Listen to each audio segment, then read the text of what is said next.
So let me talk about what I understand by problem-based learning. So this is something that I found on the internet, and I thought it kind of shows what problem-based learning is all about quite clearly. At the beginning of a problem, on day one, you set up the problem, obviously, and you use an entry event. That means you present the problem in some way. And on day one, you also talk about need to knows. Now, do you all know what a KWL is? I'll type it in the chat. KWL. What's a KWL activity? Anybody know what that is? The letters stand for something. Very good, Beatrice. The first one to type that one in. So the K stands for what you know, and the W stands for what you want to know, and then the L at the end stands for what we've learned. And then you move into the students' work on the problem, resolve the problem in various different ways, and they might need some scaffolding from the teacher. Scaffolding meaning that you're supporting the work in various different ways, giving them access to different materials. If you're in a CLIL setting, which I imagine a lot of you are, then you're scaffolding the language as well as the concepts. You're giving them help with the language so that they can achieve the task using the language of the classroom. And then towards about the fourth day, and this is a very, very, very short time frame, then you move on to the teacher debrief. And this is the part where the students feed back to the teacher what they've learned or what they've worked on during the project. And this is the moment when you would do some assessment. Then, if necessary, you can kind of follow the green arrow, the big green arrow, not the little green arrow, to move back towards the beginning again. Okay, so that's the kind of idea of how problem-based learning would work in a classroom, what kinds of steps it involves.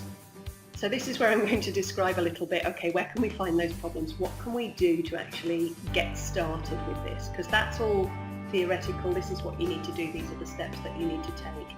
But that doesn't help you actually set up the first project in your class. So the first thing you might want to do, the more realistic, the more from outside the class the problem is, the better the students are going to want to work on it, the more motivating it is for them to solve that problem, if you see what I mean. So it's a good idea to try and find local problems that your students can solve that are related to your content. And then there are 3 steps that you need to bear in mind. Very easy, 3 simple steps. And the first one is keep your eyes open.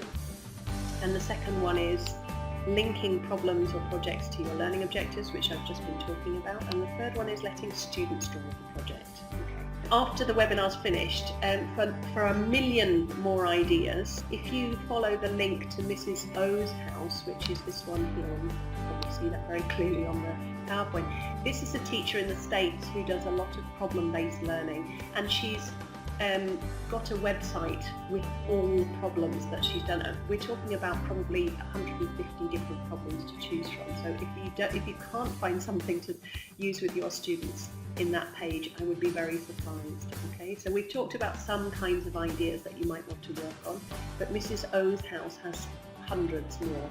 I'm just going to kind of finish off now a little bit. Another important thing to do here is to promote collaboration. Okay, so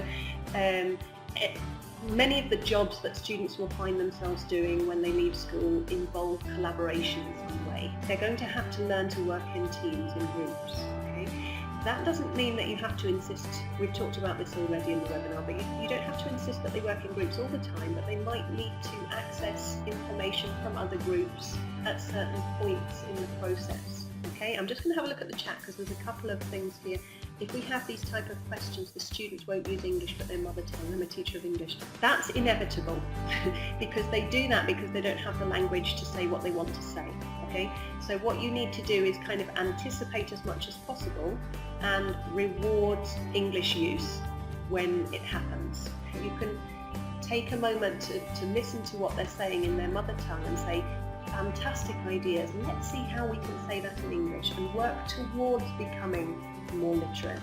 A good idea is get some advice. Okay, there might be somebody in your school that's already doing something. Use the internet if not. The internet's full of wonderful advice for this kind of thing.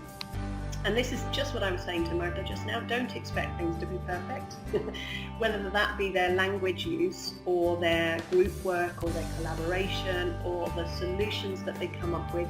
This is something that they need to learn to do. Thank you all for participating so much in the chat. It's lovely to have people who participate so well.